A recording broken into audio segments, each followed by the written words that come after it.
apa kabar? Kemarin saya berjumpa dengan seorang teman lama, seorang wanita yang mengeluhkan berat badannya terus meningkat dan juga dia merasa menjadi lebih gemuk. Apalagi di era pandemi ini dia banyak tinggal di rumah, jarang bepergian, dan kemudian sering mencoba resep-resep baru. Jadi membuat kue untuk anak-anak dan anggota keluarganya.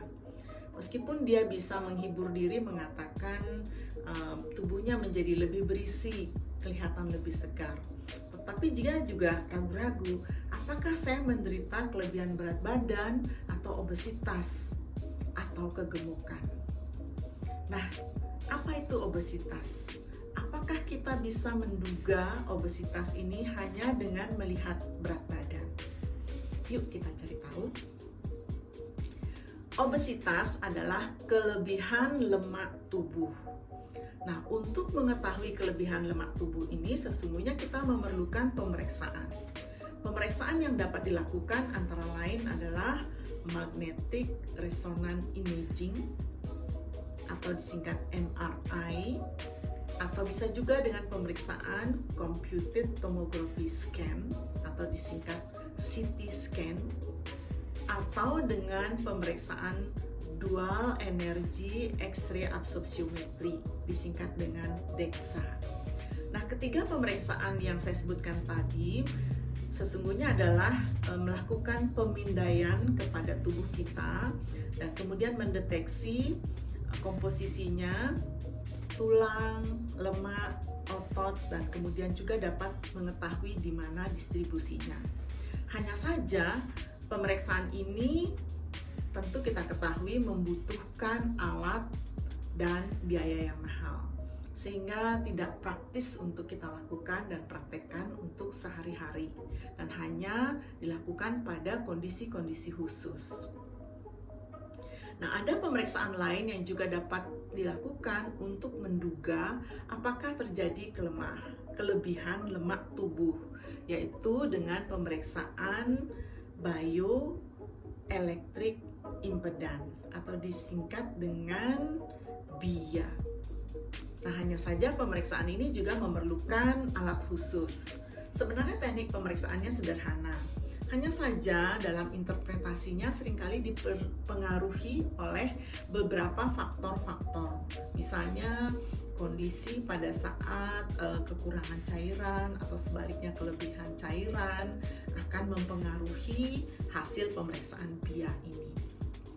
Nah, lalu bagaimana caranya untuk mengetahui apakah kita mengalami kelebihan lemak tubuh, mengalami obesitas atau overweight? Nah, cara sederhana yang dapat kita terapkan adalah dengan pengukuran indeks massa tubuh, disingkat dengan IMT, atau dikenal juga dengan pemeriksaan body mass index, atau disingkat dengan BMI. Nah, untuk mengetahui indeks massa tubuh ini dibutuhkan dua data, yaitu data berat badan dan data tinggi badan. Berat badan diukur dalam kilogram dan tinggi badan diukur dalam meter. Kita coba lihat contoh ini ya. Jadi sahabat ini diukur dengan timbangan ini ya. Jadi pada timbangan ini nampak berat badannya 70 kg. Nah, kalau sahabat tidak mempunyai timbangan seperti ini, dapat dipergunakan timbangan pegas ataupun timbangan elektrik. Nah, kalau mempergunakan timbangan pegas, pastikan bahwa ketika sebelum naik ke timbangan, angka petunjuknya berada di angka 0. Ya, kalau tidak bisa diatur dulu, dipastikan bahwa angkanya menunjukkan angka 0. Dan pastikan juga pada saat melakukan pemeriksaan tidak ada beban-beban di badan. Sebisanya mempergunakan pakaian yang ringan. Mungkin kalau di rumah bisa mempergunakan pakaian yang minimal sekali ya. Tapi ini karena pemeriksaannya di rumah sakit, kita pergunakan baju atau pakaian yang minimal. Jadi kalau mempergunakan jaketnya dilepas dulu. Beban-beban yang ada di dalam tubuh, misalnya perhiasan, jam tangan yang berat, itu boleh diletakkan dulu, dan kalau ada barang-barang di kantong dikeluarkan dulu. Nah, dari pemeriksaan berat badan ini kita dapatkan angka misalnya 70 kg. Nah, selanjutnya kita lakukan pemeriksaan tinggi badan. Nah, untuk pemeriksaan tinggi badan, caranya adalah dengan berdiri tegak dan kemudian diukur.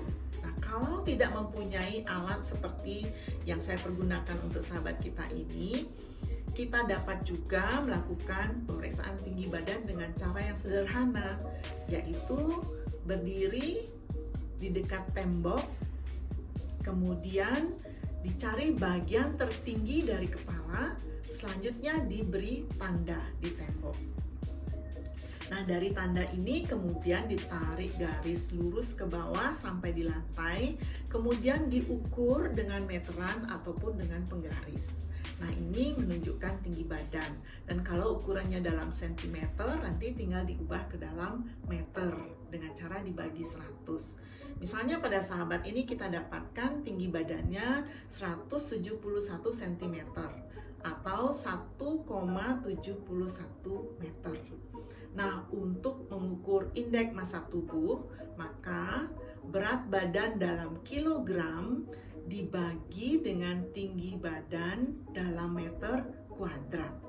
Ya, jadi 70 kg dibagi dengan 1,7 meter kuadrat.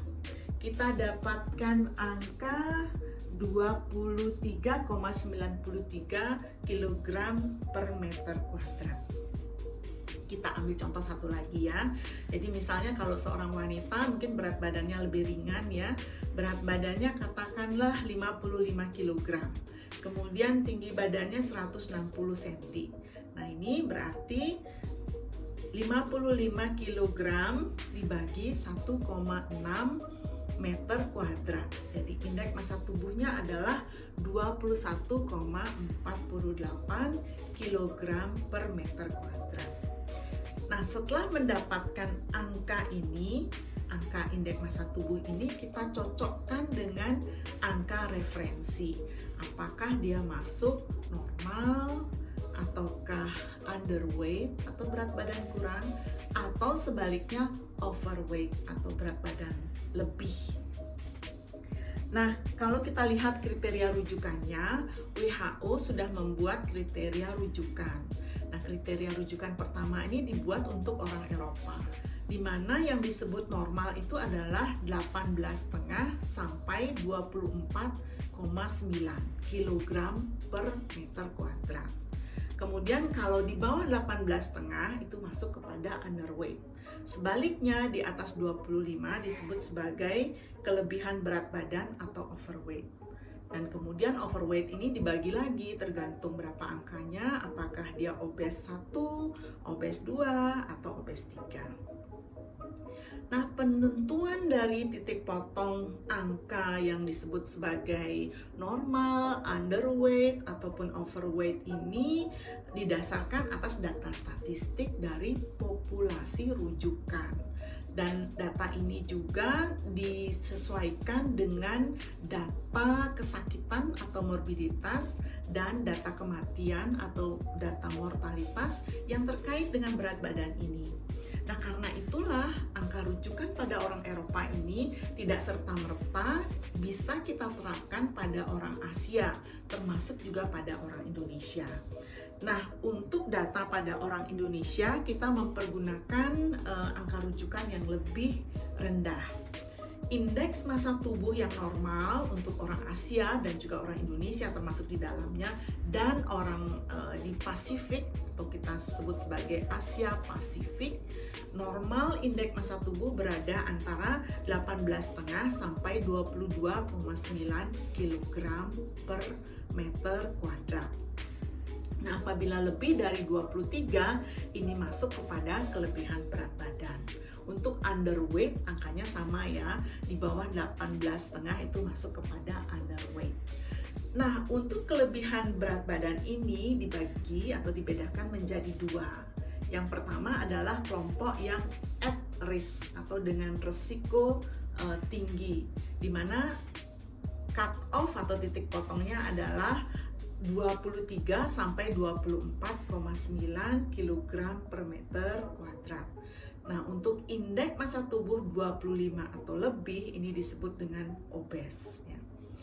Untuk yang obes itu dibedakan menjadi dua, yaitu obes 1 dan obes 2.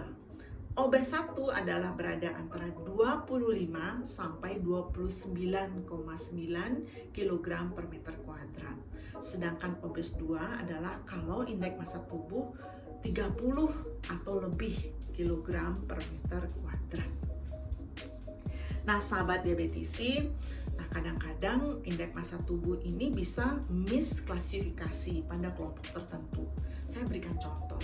Misalnya seorang atlet yang ototnya besar, maka kalau kita hitung indeks massa tubuhnya, bisa jadi dia kelihatan tinggi indeks massa tubuhnya ya. Tapi sebenarnya dia tidak gemuk oleh karena komponen berat badannya dominan adalah terdiri dari otot. Nah, bagaimana kita membedakan ini? Misklasifikasi juga bisa terjadi pada orang yang pendek sekali atau sebaliknya pada orang yang tinggi sekali. Tinggi kurus misalnya tentu akan sering kita misklasifikasi, bisa nampak sebagai underweight bahkan ya. Nah, untuk itu kita membutuhkan satu lagi perhitungan, yaitu lingkar pinggang atau disebut juga dengan waist circumference atau disingkat dengan WC. Nah, bagaimana cara menghitung lingkar pinggang ini? Nanti kita cari tahu ya. Tapi sebelum masuk tentang cara pengukuran, mengapa lingkar pinggang yang dipilih? Mengapa bukan lingkar panggul atau lingkar dada yang mengapa di pinggang? Ya karena lingkar pinggang ini akan mencerminkan distribusi dari lemak di perut. Lemak di perut ini juga disebut dengan lemak abdominal atau lemak visceral. Dan lemak visceral ini merupakan risiko penting untuk terjadinya penyakit, termasuk dalamnya adalah penyakit kardiovaskular dan sindroma metabolik. Ada yang menyebutkan bahwa orang yang gemuk di perut ini diumpamakan seperti gemuknya buah apel. Sedangkan tipe gemuk yang lain, kalau misalnya juga berat badannya lebih, tetapi berat badan ini dominan oleh karena lemak di panggul, ini disebutkan sebagai kegemukan buah pir. Jadi kalau buah apel di perut atau disebut juga dengan obesitas sentral atau obesitas abdominal, obesitas perut, kegemukan di area perut. Sedangkan yang tadi, kegemukan yang buah pir tadi, lemaknya ada di sekitar panggul. Nah, perbedaan ini menentukan risiko yang saya sebutkan tadi, yaitu risiko untuk terjadinya penyakit kardiovaskular dan juga sindroma metabolik. Nah, bagaimana cara mengukur lingkar pinggang ini? Nah, WHO memberikan tuntunan untuk mengukur lingkar pinggang ini, kita bisa berdiri tegak. Berdiri tegak dengan kaki berjarak sekitar 25 sampai 30 cm. Maksudnya supaya distribusi berat badan itu seimbang. Kemudian dicari titik di antara bagian terbawah dari tulang dada atau tulang kosta dan kemudian bagian paling atas dari tulang panggul seperti di gambar ini. Kemudian dicari titik tengahnya. Selanjutnya meteran kemudian dilingkarkan dan yang mengukur duduk melingkarkan meteran ini dengan ringan tanpa menekan, dan yang diperiksa juga tidak perlu menahan nafas. Nah, dengan demikian kemudian kita akan dapatkan lingkar pinggang sampai ukuran satu angka di belakang koma. Nah, kalau orangnya gemuk bagaimana? Apakah kita perlu melingkarkan sampai ke pusar? Ya, ini yang kadang-kadang menyebabkan kesalahan pengukuran. Orang gemuk juga cara pengukurannya sama ya, dan tidak perlu mengukur melewati pusar. Kalau melewati pusar, kalau misalnya gemuk sekali, maka pusar mungkin akan turun atau melorot di bawah. Ini akan menyebabkan kesalahan pengukuran.